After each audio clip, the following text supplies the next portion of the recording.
کہاں سے ہیں ابو ریحان بھائی؟ آپ کہاں سے ہیں؟ میں بھائی بنگلہ دیش سے ہوں، لیکن ابھی سعودیہ میں کام کرتا ہوں، ادھر اچھا جاب ماشاء کرتا ہوں۔ اللہ ماشاء اللہ، اپنا سوال کریں۔ میرا بھائی ایک پہلا سوال وہ پولیٹیکل ریلیٹڈ تھا، کہ وہ ہمارا دیش کا، تو ادھر ابھی جو سچویشن ہے نا اس کا بارے میں تھوڑا پوچھ تاچھ کرنے کے لیے، کہ ہمارا دیش میں ایک ڈکٹیٹر ہے، تو اس کے بارے میں میں پوچھنا چاہتا ہوں کہ قرآن و حدیث کی روشنی میں اس کے متعلق ہمارا کیا موقف ہونا چاہیے؟ موقف یہ کہ ہم بالکل کسی بھی اپنے اسٹوڈنٹ کو نہ پاکستان میں، نہ بنگلہ دیش میں، نہ انڈیا میں کبھی اس چیز کی اجازت دیں گے کہ وہ کسی ڈکٹیٹر کے خلاف آرمڈ کنفلکٹ کرے، یعنی اسلحہ اٹھا لے۔ اسلام میں اس کی اجازت نہیں ہے کہ آپ نے آرمڈ کنفلکٹ کرنا، اس اعتبار سے اسٹیبلش کسی گورنمنٹ کے خلاف۔ رہی پولیٹیکل سٹرگل، ڈیموکریٹک سٹرگل، وہ آپ آہستہ آہستہ جاری رکھیں، اسی کا فائدہ ہوتا ہے۔ آرمڈ کنفلکٹ کا نقصان یہ ہوتا ہے کہ جن کے ہاتھ میں اسلحہ ہوتا ہے، بندوق ہوتی ہے، وہ پھر نہتے لوگوں کا قتل کر دیتے ہیں، خاندانوں کے خاندان قتل ہو جاتے ہیں، اور اس کا اینڈ رزلٹ سوائے ایک قتل عام کے کچھ اور نہیں نکلتا۔ اور اس میں جو بعض لوگ پلی لے لیتے ہیں حضرت حسین ابن علی کی، تو وہ بالکل غلط لیتے ہیں۔ حسین ابن علی نے جو وقت کے حکمران ڈکٹیٹر کے خلاف قیام کیا تھا، یزید ابن معاویہ کے، وہ بالکل ڈیفرنٹ چیز تھی۔ اس کی وجہ یہ ہے کہ اس وقت ہزاروں ایسے لوگ موجود تھے جو نبی علیہ السلام کے تربیتی یافتہ تھے، ٹھیک ہے، اور اس ڈکٹیٹر کے والد نے ایک ٹریٹی جو حضرت امام حسن علیہ السلام سے کی تھی، وہ توڑ دی تھی، کیونکہ اس میں اس نے کمٹ کیا تھا کہ وہ اپنے بعد امت کو شورا پہ چھوڑے گا، اپنے بچے کو حاکم نہیں بنائے گا، لیکن اس نے بنایا۔ اس کے خلاف انہوں نے ایک پولیٹیکل سٹرگل لانچ کی تھی۔ کربلا میں کوئی حضرت حسین جنگ لڑنے نہیں گئے تھے، جنگ لڑنے کو بیوی بچوں کو تو نہیں ساتھ لے کے جاتا، آپ تو کوفہ شفٹ ہو رہے تھے تاکہ وہاں سے ایک پولیٹیکل سٹرگل لانچ کریں، اور اس کے بعد ظاہر آرم کنفلکٹ بھی ہونا تھا۔ لیکن وہ سرکمسٹانسز اس طرح کے تھے کہ ہزاروں کی تعداد میں ایسے لوگ موجود تھے، 30,000 کے قریب خطوط تو کوفہ سے آئے تھے، اتنی بڑی سٹرینتھ ان کے ساتھ موجود تھی۔ اس زمانے میں 30,000 کی فورس اگر آپ کے پاس موجود ہے تو یہ کوئی چھوٹی فورس نہیں ہے۔ بعد میں چند ہزار نے مختار سقفی کے ساتھ مل کے پورے اس کوفہ کو فتح کر لیا تھا، اتنی بڑی گورنمنٹ کے خلاف ٹکرا گیا تھا، تو یہ بھی ہو جانا تھا۔ لہٰذا کربلا کی کوئی مثال دے کے اپنے موجودہ حکمرانوں کو یزید کہنا اور اپنے پولیٹیکل لیڈرز کو حسین کہنا، چاہے بنگلہ دیش میں کوئی کہے یا پاکستان میں، تو بالکل فراڈ ہے، جھوٹ بول رہے ہیں۔ اور نہ ہمارے لیڈرز کے کریکٹر وہ ہیں کہ ہم انہیں حسین ابن علی کی جگہ رکھیں۔ تو پولیٹیکل سٹرگل کریں، اور دیکھیں پولیٹیکل سٹرگل کا فائدہ ہوتا ہے۔ ابھی تو میرے لیے سپریم کورٹ نے فیصلہ دے دیا ہے، وہ 30% کوٹا جو ہے وہ شاید 10% کے اوپر آ گیا، تو پروٹیسٹ ہی کرنا چاہیے پولیٹیکلی، سوشل میڈیا کے اوپر گالی گلوچ کے بغیر۔ آپ علمی طریقے سے غلطیوں کو ہائی لائٹ کریں، انشاءاللہ تعالیٰ اس کے پازیٹیو ثمرات نکلتے ہیں۔ آج آپ کو یورپ اور امریکہ میں جو اتنا امن اور انصاف کا نظام دکھائی دے رہا ہے، تو اس کے پیچھے بڑی محنت ہے، کئی سو سال میں وہ اس لیول کے اوپر پہنچے ہیں۔ اس طریقے سے نہیں پہنچے ہیں کہ اسلحہ اٹھا کے تو چڑھ دوڑے، اس طریقے سے تو چینج نہیں آئے گی، سیدھی سی بات ہے، انارکی پھیلے گی۔ اب بہت زیادہ ڈفرنس ہو چکا ہے، کیونکہ ملکوں میں فوجیں ہیں، عدالتیں ہیں، اب چند ایک لوگ جمع ہو کے کسی حکومت کا تختہ نہیں الٹ سکتے۔ یہ اگلے زمانوں میں ہوتا تھا، جب ایک بادشاہ کو قتل کیا جاتا تھا تو دوسرا بادشاہ تخت پہ آ کے بیٹھ جاتا تھا۔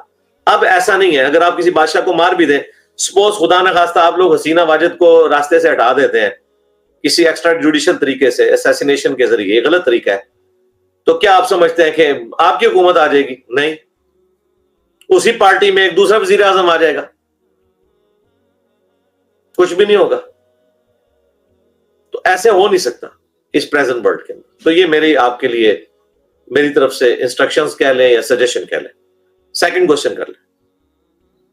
سیکنڈ کوشچن ہے بھائی میرا آپ کا علماء کے بارے میں، کہ آپ کی طرف جو یہ خدمات ہے توحید کے بارے میں، اہل بیت کے دفاع میں اور حدیث کے بیانوں میں، کوئی ایسا کوئی دوسرا علماء ہے اس پاکستان، انڈیا اور بنگلہ دیش میں، کوئی ایسا کوئی ہے آپ کے جیسا بولنے والا؟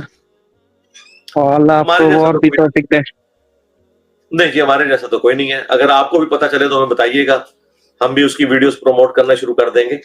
रहा। और एक बात भाई, मैं बस जवाब दे बस दूं ना, पहले आपने सवाल सुन लिया ना, अब जवाब मेरा सुने।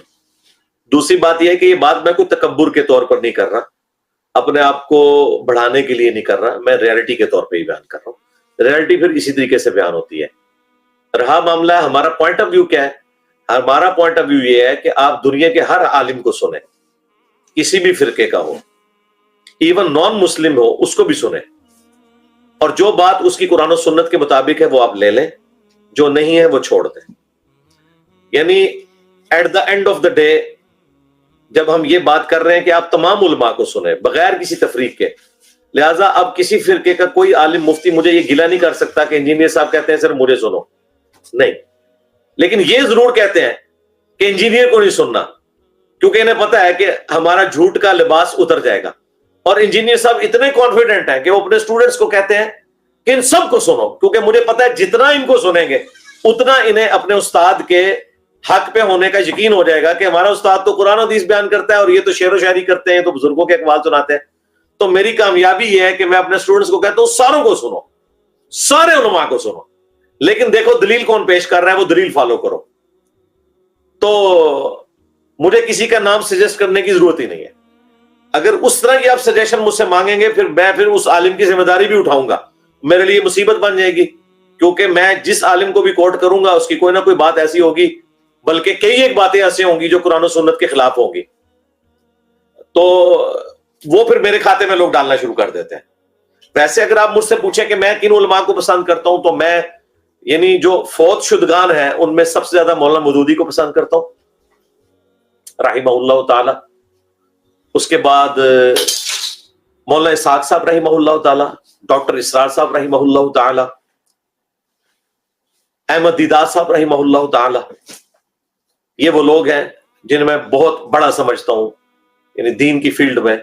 शेख जुबैर लिज़ई रहिमहुल्लाह ताला हमारे उस्तादों में से। तो ये बड़े उलमा हैं, इनकी कई एक वीडियोस भी रखी हुई हैं, तहरीरी काम भी मौजूद है। लेकिन कल को आप कोई इनमें से किसी का हवाला उठा के मुझे पेश करेंगे, देखें आपने उस उस्ताद को कोट किया था, वो तो ये ब्लंडर कर गया, तो भाई ना मैं अपने किसी उस्ताद का ब्लंडर उसको अपने खाते में डलवाने के लिए तैयार हूं या उसे सपोर्ट करने के लिए, ना अपने किसी ब्लंडर को। मैं भी तो इंसान हूं ना, मुझसे भी तो ब्लंडर हो सकता है, कई जगह पे हो भी गया, लेकिन शुक्र है अल्लाह ने मुझे तौफीक दी कि मैंने अपनी जिंदगी में अगर कोई इस तरह की मुझसे कमजोरी हुई, बदनीति की वजह से नहीं, इग्नोरेंस की वजह से या लैक ऑफ नॉलेज की वजह से, तो मैंने अपनी जिंदगी में उसके ऊपर बाकायदा रुजू किया। मसलन मैं कहता था कि मुट्ठी के बाद दाढ़ी जो लंबी करते हैं वो ज्यादा बेहतर है मुट्ठी दाढ़ी वालों से। ये मेरा बहुत बड़ा ब्लंडर था। मैंने फिर रुजू किया कि नहीं, मुट्ठी दाढ़ी वाले अफजल हैं, क्योंकि नबी इस्लाम की दाढ़ी मुट्ठी थी। मैंने तो कभी नहीं काटी, मेरे चंद बाल ज्यादा भी हैं।